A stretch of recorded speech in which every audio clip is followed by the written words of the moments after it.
அப்படின்னா தெரிஞ்சிருக்காது. அதனால நான் சொல்றேன். இப்போ ஒரு ஊர்ல நோவான ஒரு தாத்தா இருந்தாங்களா. அவங்களுக்கு 3 பசங்களா. அந்த அவங்க 3 பசங்களா.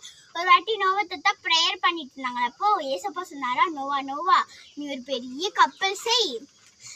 அப்போ சொன்னாரா, பெரிய கப்பல் செய்யணும். நோவா தாத்தா எல்லாரும் கேட்பாங்களே எதுக்கு அப்படின்னு. அப்போ இந்த ஊர் ஃபுல்லா எல்லாரும் பாவங்களாம் ரொம்ப பாவம் செய்யறாங்க. அதெல்லாம் ஊரை அழிக்க போறேன், மழையெல்லாம் உருவாக்கி அந்த ஊர் ஃபுல்லா தண்ணியாக்க போறேன் அப்படின்னு சொன்னாரா.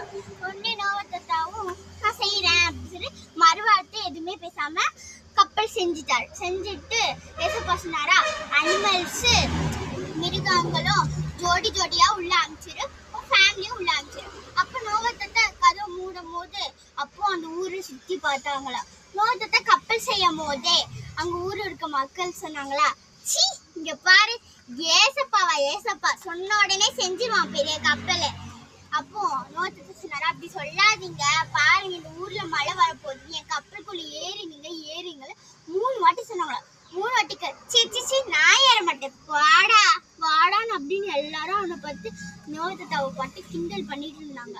உடனே நோவா தாத்தா, நீங்க சொன்ன பச்சு கேட்க மாட்டேங்கிறீங்க, நீங்க அழிஞ்சு போங்க, எப்படி வேணா போடுங்க அப்படி சொல்லி கதவை மூடிட்டு ஏசப்பா கிட்ட அந்த சாவி போயிருச்சு.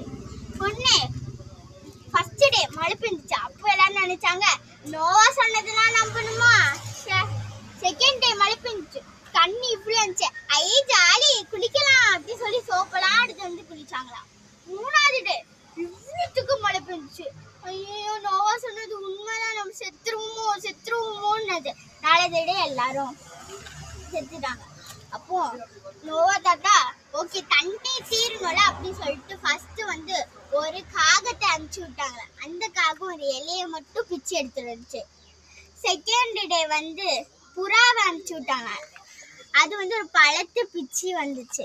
தேர்ட் டே வந்து ஒரு ஈகிள் அனுப்பிச்சு விட்டாங்க. அந்த ஈகிள் வரவே இல்லை. அப்போ நோவா தாத்தா நினைச்சிட்டாங்களா, தண்ணி தீந்துருச்சு, கப்பல் மலைக்கு மேலே போயிருச்சு அப்படின்னு நினச்சி எல்லாரும்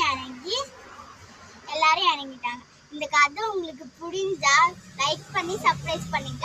யாரெல்லாம் ஏசப்பா பிள்ளையா இருந்தாங்களோ அவங்க கொஞ்சம் எனக்காக சப்போர்ட் பண்ணுங்க. தேங்க்யூ.